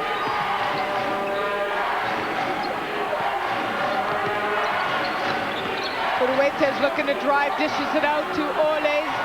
Oles misses, Bau with the board. Ewert gets it to Perez. Perez into Dobriansky. Dobriansky has no shot here. He dishes it back to Ewert, who gets it to Livingston. Livingston, we saw him hit the 3, but he's short. And there, we get a foul called. I think they were looking at doing it against Dobriansky, but against Dobransky, that's his 5th. He's gone with 5 minutes left in the game. They're going to call it. Dobransky fouls out of the game. That's their big guy. That could be a huge factor. We'll see if we can take a look at this. There we get Livingston with the shot, and there we can see. Oh, there we saw. Huruetes was bending right underneath him, moving him, and it was a reaction. He throws him away. Very big undisciplined foul. They probably could have called, that was gutsy on Huruetes. They probably could have called him kind of nudging his butt into Dobriansky, but Dobriansky retaliating, and quite often that's what happens. The retaliation's called. It goes down as just a foul. I thought maybe referee Monday was calling intentional. It would have been 2 shots and the ball for Sisler. So Dobriansky with 5 minutes left will watch his team as they lead by 1 right now. Garcia gets it to Daniels. Soriano gets it to Daniels. Garcia with the ball. Garcia back to Soriano. Soriano to Oles. Oles with the outside 3. And he's short, hits a rim. But Soriano comes down with the board. Huruetes not afraid of driving, but that ball knocked away. Garcia with the ball, gets it to Daniels, open shot. In and out. But Huruetes again with the board, doing a great job for Sisler. We can see once again the fact that Dobransky's out of the game. We got Sisler's getting 2nd and 3rd opportunities. Something they don't normally get when those guys are in. And that ball thrown away. We got a timeout being called by Ken Opalco and the MBCI Hawks. They lead by 1. We'll see if we can listen in to Coach Opalco and the Hawk timeout. Look, okay, look. We're going to elbow now, okay? Jonah's going to be here, okay? We got Josh here, Josh is 2. The ball to be available. Okay, that means you can't be standing beside your man. You must get in front of your man. And now we can throw it anywhere. If you stand here, he's got a 50-50 chance of getting it. That's not good enough. Now, we're in the bonus also, right? We've taken a zillion foul shots. So, when you get the ball, solid, explode. Okay, so no running, kind of huck it up. Stop, go up strong. Follow through, flick your wrist. Okay? 4 minutes, fellas. You got 4 minutes in you? Let's do it. Comes down to board and composure. Okay? You can do it, guys. In that timeout, taking care of both ends of business as far as he's concerned at the defensive end. Block out. He wants his team to block out. Get the ball, come down solid. At the offensive end, convert. As he said before, they're controlling the boards. Let's make it work to our advantage. That's right, and not just chuck it up there, but turn and take a strong shot, go up strong and focus, like stay concentrating on that shot. You are with the ball right now.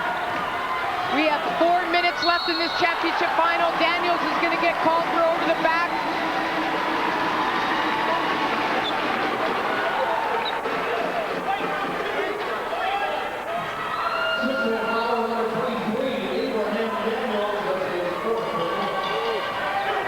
They said it's his fourth, but up on the board it shows it at, it does say 4 up there. Bell misses on the first one. Games are won and lost at the line. MBCI usually shooting quite well from the line, as Sisler does, so. And he's good with the second one. 65-63, 2-point lead for MBCI. This one going down to the wire. Number 1 and 2 ranked. The first time these two teams have met, which is, I don't know if that's ever happened in a provincial final. Usually they played at some point, but this is the first meeting of these two. They're both going for their first championship as coaches. MBCI's never won it. They've been there in volleyball. Oh, and a great play there by Oles, but can't keep it. Val gets it to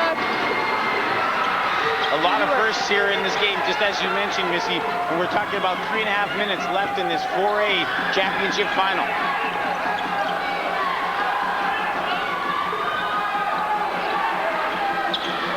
Val looking for position. Offensive foul called against Val.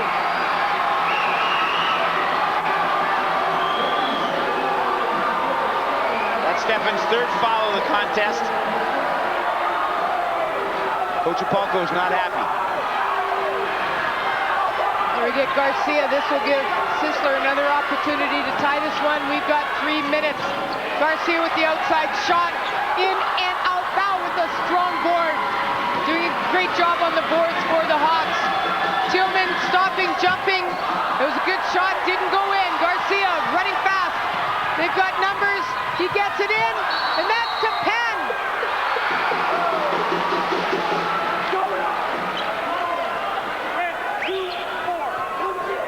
Oh, that's going to go against Bao. It's going to be his fourth. So 2 very quick fouls against Stefan Bao. 2:46 left. They've already lost one big guy. They can't afford to lose the second one. Kevin Tapan at the line. Misses the first one. So both teams struggling from the line today. Sisler has gone cold here in the last couple of minutes, both from the field and from the foul line. Not what you want in a championship final. You want the best game possible. They're playing hard. It's just not dropping in, and he misses both those. Now coming up with the board. Still a 2-point lead for the Hawks. Perez with the ball. Ewart gets it into Tillman. Tillman going up strong. Too strong, but Stefan Bao comes up with the board and the point. Great offensive board by Bao. Put back there, gives the Hawks a 4-point lead. Coach Apolko retiring after this season. I'm sure he'd like to go out with the championship. Garcia from the outside, only 2. 67-65, 2 minutes left. MBCI with a 2-point lead. They get the ball into Bao. He takes a jump shot. It's short. Fuentes comes up with the ball. And the ball goes out of bounds off Stefan Bao. Good job by Stefan there. After he let that shot go from the foul line, he knew it was off. He followed it right away. This one going down, I'm not going to say the last minute, I'm going to say the last seconds. Daniels with an outside shot, he's been short. Garcia with an outside shot, and he's good! 1 point lead! 68-67, Sisler, the crowd's going crazy here. Oh, Ward's got away, get away with both those. Livingston with the ball, gets it to Bell. Bell not looking to shoot, they get it to Prez. Prez to Bell, Bell with the outside shot, he drills it. 69-68. Stefan doing a great job moving without the ball. Can you smell overtime? Garcia with the shot, and he's hot. 70-69, we have 1 minute left in this championship final. Travel ball called against Livingston. That's a huge turnover. The timing of that is huge. Coach Yopalko to call a timeout. It was a good call. He did turn and travel.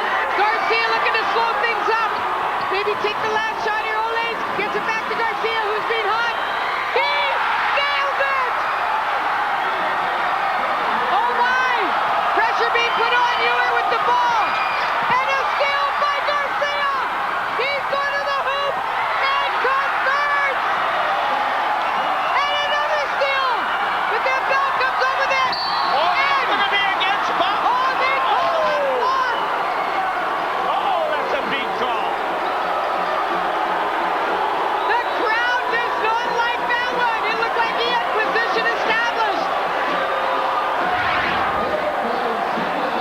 Here we see totally had established position. We're lucky up here. We have the He didn't want to foul out Stefan Bell. That puts Bell to the line. 36 seconds left. 75-69 for Sisler. He's good. Stefan has had a great game. Bao has been a monster at both ends of the court. No question. He's had a solid game on the board, shooting, everything. We've got a timeout called on the court. We'll see if we can listen into this Sisler timeout. Walk out and rebound. Now, you know they're going to come with pressure. We don't necessarily have to shoot, but don't be so bloody conservative. Okay, you attack. If it's not there, run the ball, run the offense, move it around. If you get in trouble, what do we do? Anyone can call it timeout. Now, they're probably going to have some sort of trap set up here. Okay?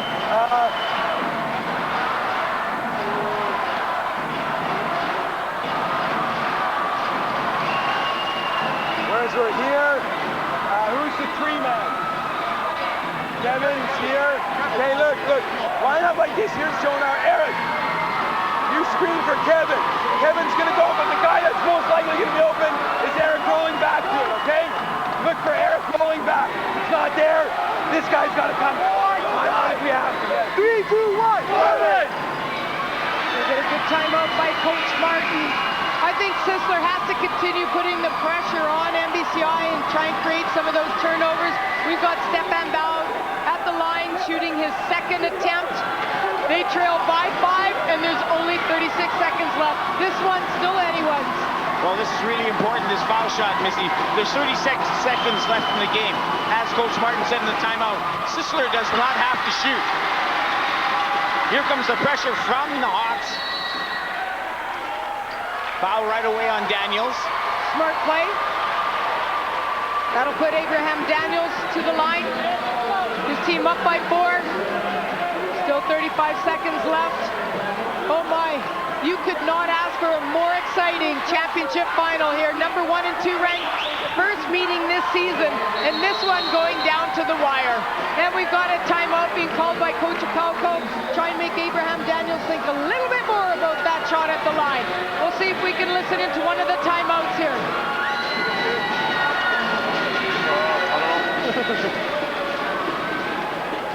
Okay, listen up. When he misses, we have to have 4 guys on the boards here. 1, 2, 3, 4. Okay? Hit the board. When you get the board, you gotta grab it with 2 hands because they're gonna hack you. You know that's coming. Protect it.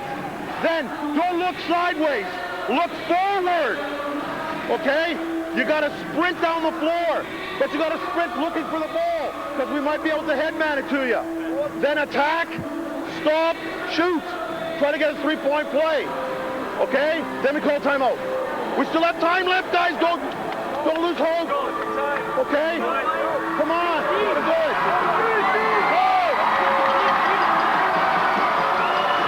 Good timeout by Coach Upalko. Once again, talking about how important the boards are. He's looking for a three-point play down at this offensive end. Yeah, keeping his team very focused on what they need to do. And they have to protect that ball because we know the aggressive style of Sisler. They're going to try and slap that ball out of your hand, so you've got to protect it. We'll see what Abraham Daniels can do at the line here. He's good on the first one. Nice job by Abram. That's a huge basket. That puts him up to 5 points. He gets his second attempt. 76-71 is the score right now. We've got 35 seconds left.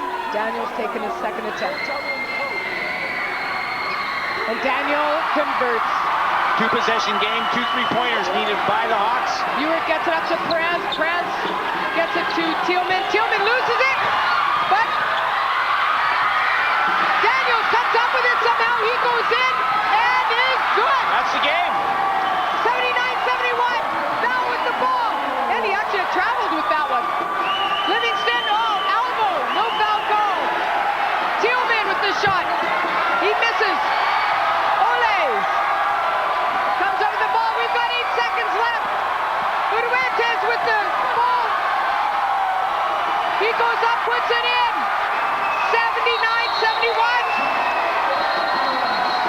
Sorry, that's 81-71. This is going to be a technical foul. We've had players from Sisler leave the bench with time still left on the clock. Try and get called for too many men, get it technical. You don't want to end like that. And that's the game, 81-71. Sisler takes this one in what was a fantastic, great championship final. The crowd standing up for both teams as they should. Good job by the Sisler Spartans. You've got Coach them and Coach Tynes and head coach Scott Martin winning his first provincial final. Excellent job. We'll see if we can take a look at this last basket. Uruentes driving in. Looked like he wasn't going to. Time was almost running out, but decides to go in, put it in. That gives them the lead, and really they only had that lead in the last minute. It was back and forth. 10 points. Looks like it might not have been as close as it was, but it really was. It went down to the wire. The lead changed hands a number of times here. What a great, fantastic final. Hats off to Coach Guzman and especially Coach Upalko and all the members of the Mennonite Brethren Hawks. I was really impressed with the way they took it to the Spartans. They kept up with them. They did an excellent job. They did an excellent job in terms of their ball movement. They dominated the boards, as Coach Upalko said. They just had to convert a little bit better, a little higher proficiency down at the offensive end. A great final. Yeah, both teams definitely have to be proud of themselves. MBCI, a lot of people would have thought that Sisler might have controlled this one, but they didn't. MBCI played their hearts out. They should be very proud of the effort that they put in today because they gave it everything, and that makes it really hard to lose because they work so hard, and you know when you're that close you want to take it, but you know, in time they're going to look at the effort they put in, and they should be able to walk out of here feeling very proud of what they accomplished, not only this entire season, but tonight's performance was outstanding. Good job by the Hawks. It's a credit to the program that they've done over there. The other thing that we've got to look at, Stefan Bau. He's my vote for MVP. Yeah. He's in the top 10 in volleyball, should be in the top 10 in basketball. No he was a beast at both ends of the floor. That's right. Great tournament for Stefan. No question, no question. I'd be shocked if he wasn't an all-star or the MVP. Quite often they'll pick the MVP from the winning team, but definitely deserving. At the same time, great job by the Spartans. A great year for them. No question. They had their hands full tonight, and they pursued. And you know, the player that really stepped up was Eric Garcia. Well, Garcia, who's more than just a floor general for the Spartans, he had to score with a big scoring threat. Sans get out of the game, and he came through, especially hitting two three-pointers down the stretch. Stefan Bau, the player of the game for the Mennonite Brethren Hawks. Yeah, no surprise there. Well deserved. Sisler Spartans, number 1, Eric Garcia. Eric Garcia once again had himself a great tournament and player of the game for the Sisler Spartans. Well-picked players of the game. They were standouts. And now, ladies and gentlemen, for the awards presentation of the 2006 4A Provincial High School Boys Basketball Championships. First of all, let's have a nice round of applause for both teams for one sensational little barn burner here tonight.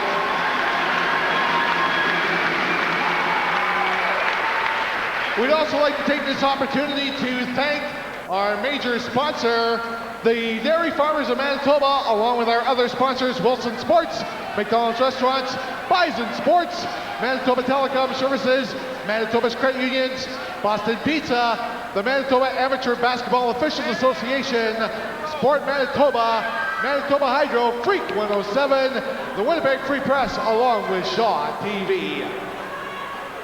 We'd like to welcome our awards presenters. They are the president of the Manitoba High Schools Athletic Association, Mr. Ross Metcalf. From the Dairy Farmers of Manitoba, David Weens. The Minister of Education for the province of Manitoba, Peter Bjornson. And the Manitoba High Schools Athletic Association Urban Student Representative, Shanna Robinson. And now I'd like to call upon the captains of the MBCI Hawks to come forward to accept the MHSAA finalist banner.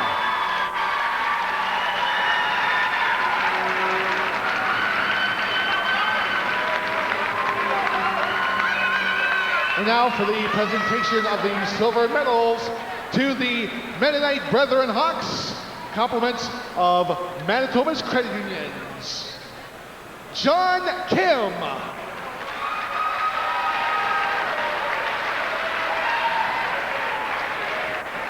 Derek Friesen.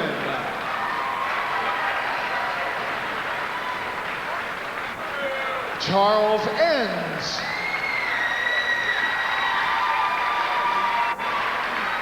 Jeff Tuaninga.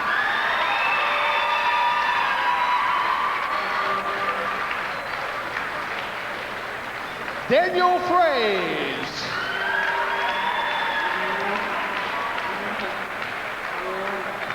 Dylan Teelman.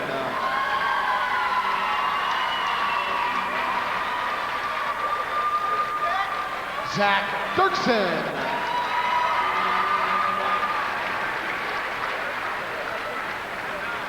Tim Ewert. Manny Gosen.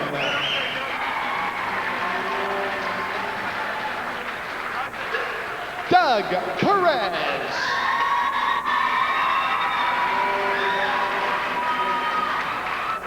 Matt Livingston.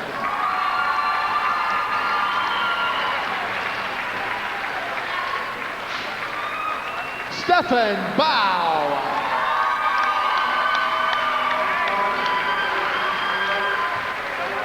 Adam Dobriansky.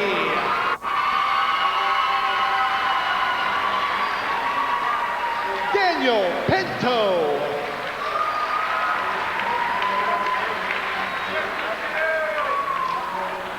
Team manager Jordan Scott.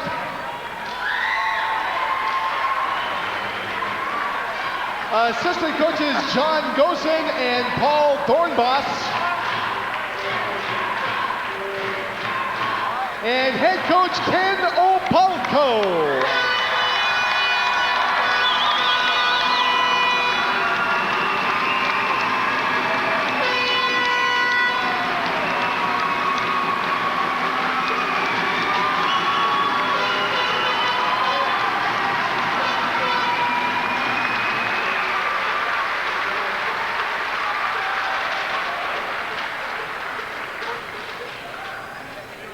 Before we recognize this year's 4A MTS High School All-Star team, we'd like to take this opportunity to recognize this year's Dairy Farmers of Manitoba Players' Choice Award, which is selected by the athletes participating in the Final Four. This year's recipient from the Mennonite Brethren Hawks, Matt Livingston.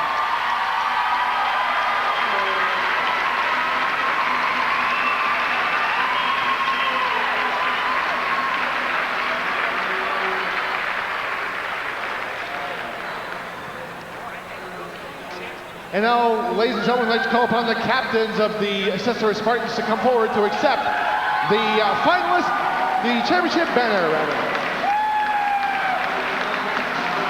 Along with the MHSAA championship trophy.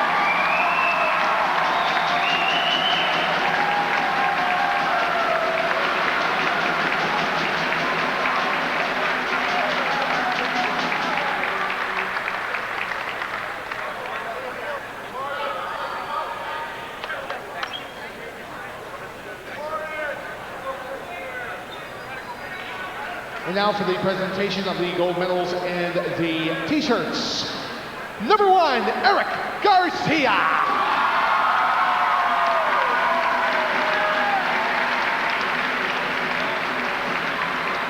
Kevin Tipan.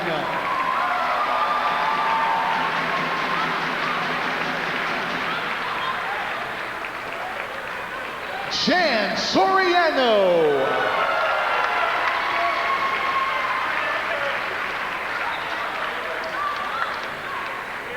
John Reyes.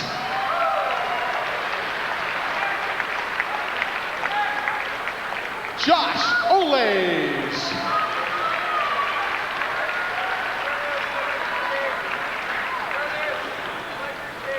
Frosh Taylor.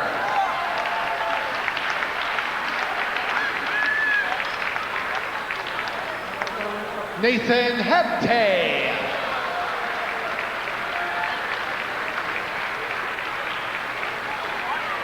BJ Popovich.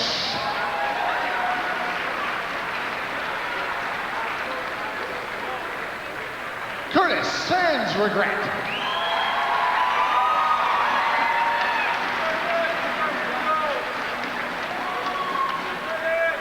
Brad Bullard.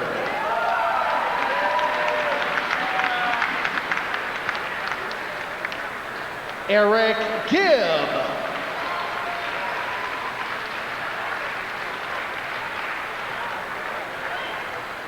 Abraham Daniels.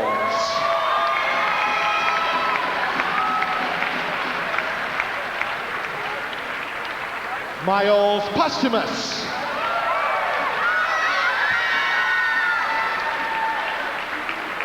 Jonar Huertas.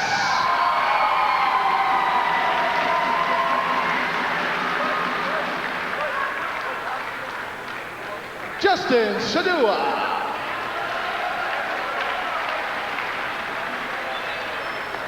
Travis Harapchuk.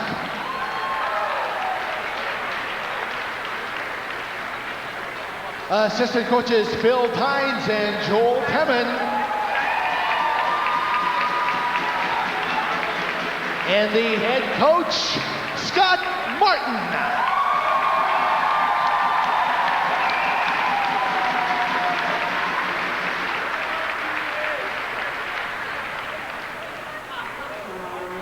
And now, ladies and gentlemen, for the 4A MTS High School All-Star Team Selections. From College Jean Sauvé, Dan Lothar.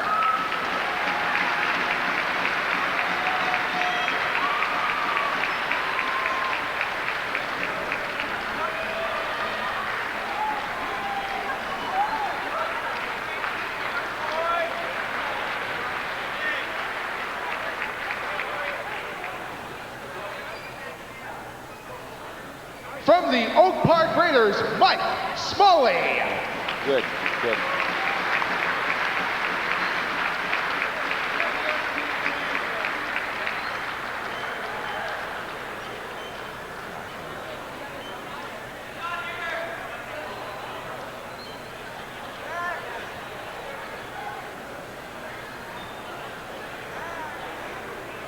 from the Mennonite Brethren Hawks, Adam Dobriansky.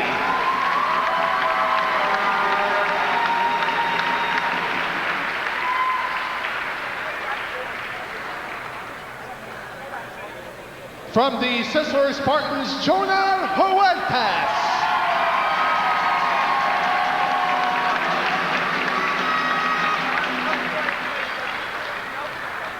And rounding out the all-star team from the Mennonite Brethren Hawks, Stephen Bow.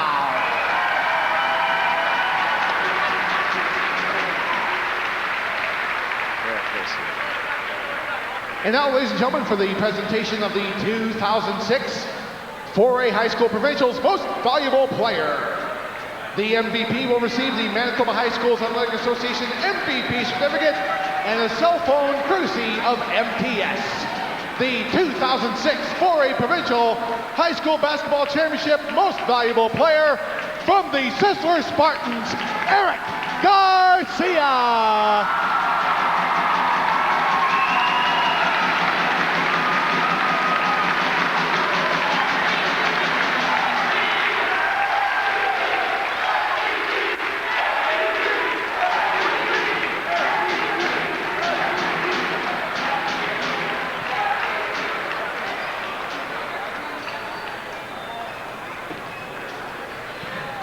Congratulations to both the MBCI Hawks and the 2006 champion Sisler Spartans for a tremendous ball game.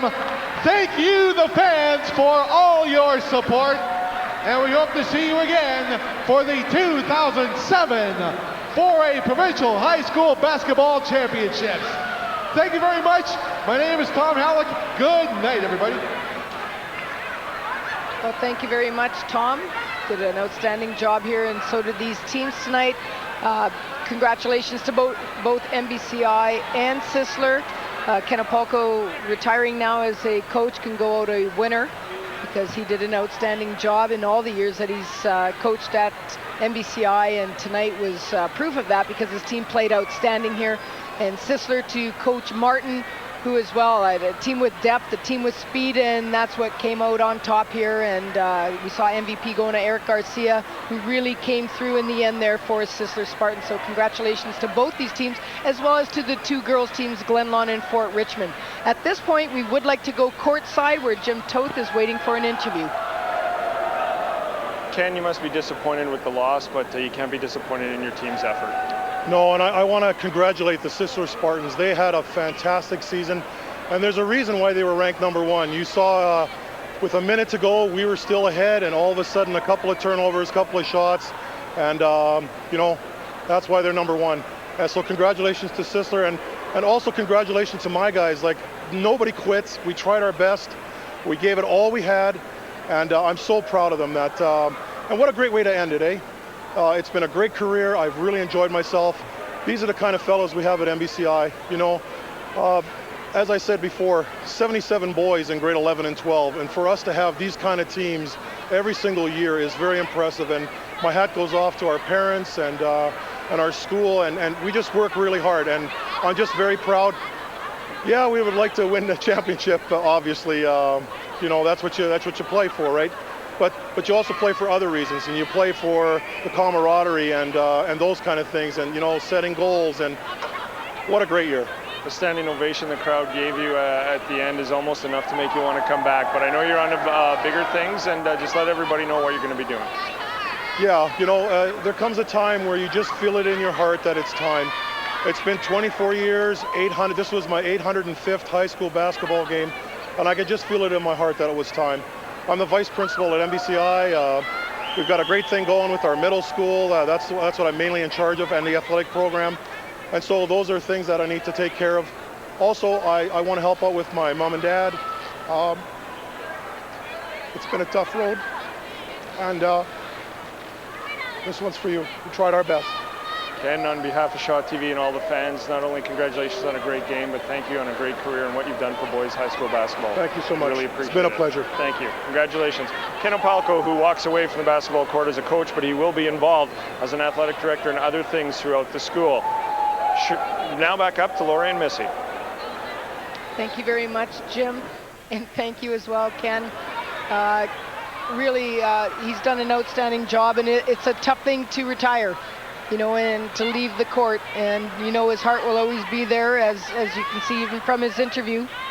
I know his father has been ill for the last number of years, so he's going to be there for his parents. And but he's certainly given it everything that he's had over the years, many years at MBCI, and he's done an outstanding job. And I mean, this is a nice way to go out.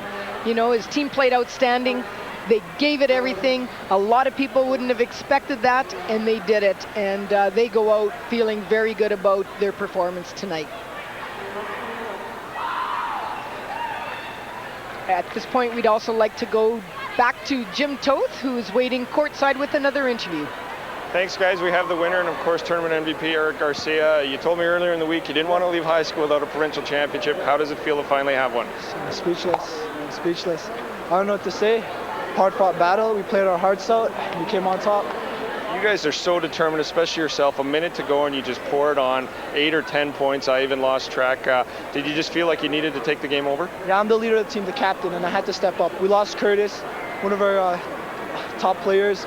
We needed him, so I had to step up my game another notch to get us the victory. Your hands are all full, but I know nothing means more than the provincial title itself. Of course. Provincial title means everything. And I finally got one from Mr. Martin. So happy about that. And yeah, I promised my teammates a title, and I got him the title. Outstanding stuff. Congratulations, Eric. And speaking of Mr. Martin, we're going to bring him in, enjoy the title.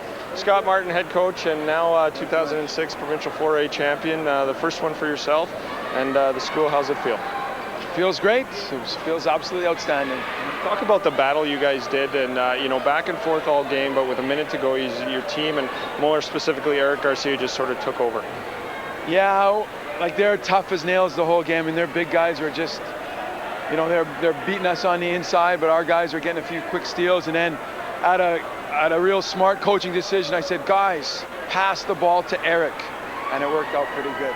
I guess you'll be back for more titles or in the hunt for them. What can you say about Ken Opolko and what he's done for boys basketball? Unbelievable. I mean, Ken's been around forever. At one time he's the all-time leading scorer in CIU basketball. He's coached for years, and you know what? You want to judge Ken, talk to anyone that's played for him, and they always say positive things about him. And all his ex-players go through a wall for him. That just tells you what kind of person he is. Scott, congratulations on ending the season on a very positive note and a provincial champion. Thank you very much. Scott Martin, who is the head coach and provincial champion for 2006 for 4A boys basketball. We're going to bring in our brains of the operation now, and we'll start with Missy Penner. And I guess what can you say about this game, everything that was billed 1 versus 2? You couldn't ask for a better game. I mean, this was so close. You couldn't call this one. You know, if you wanted to guess and if you went on momentum and all that kind of stuff, I mean, how many times did the lead change hands? And I mean, it was exciting right down to the last second. I mean, it was 1 point most of the time, and I know it ended up being 10 points in the end, but that was only in the last minute. I mean, both teams played outstanding. I've done these games for a number of years, and just when you think it can't get more exciting, this is probably one of the best championship finals we've had. I know it's a team effort, but I think everybody watching knows they saw something special in that last minute with Eric Garcia. No question. I mean, he came through big time for his team. I think it hurt, you know, when Sanzagret got hurt, even though he was a little cold tonight, but we saw last night they wouldn't have been in this final if it wasn't for him. So they needed someone to step up, and Garcia, he's ranked number 3 in the province for a reason, and he showed it tonight because he came through big time for Sisler. Much like on the boys' side, on the girls' side, the number 1 team came through, and we can't say enough about that final either. It's a good thing we don't have 4 or 5 finals. Well, the thing is, that set the tone for the night. I mean, a great comeback by Glenlawn. They outscored Fort Richmond 45-23 in the second half. They started the second half with an 18-2 run. They started to do just unbelievable things, and you're looking at Georgia Harvey, you're looking at Adelaide Butts. They stepped up. They did a great job. Our very own March Madness had all the billing that you'll see on CBS Sports, that's for sure. We want to remind everybody to give us a shout and give us your comments on our coverage of the 2006 Boys and Girls 4A Provincial Basketball Championships. Call us at 480-3500 or email us at shawtvwinnipeg@shaw.ca. On behalf of Missy Penner and Lori May, we appreciate you watching, and especially out to our friends in Brandon on WCG-TV, and of course all of you on the Shaw Network. For now, on behalf of the entire Shaw TV crew, thanks for watching and good night.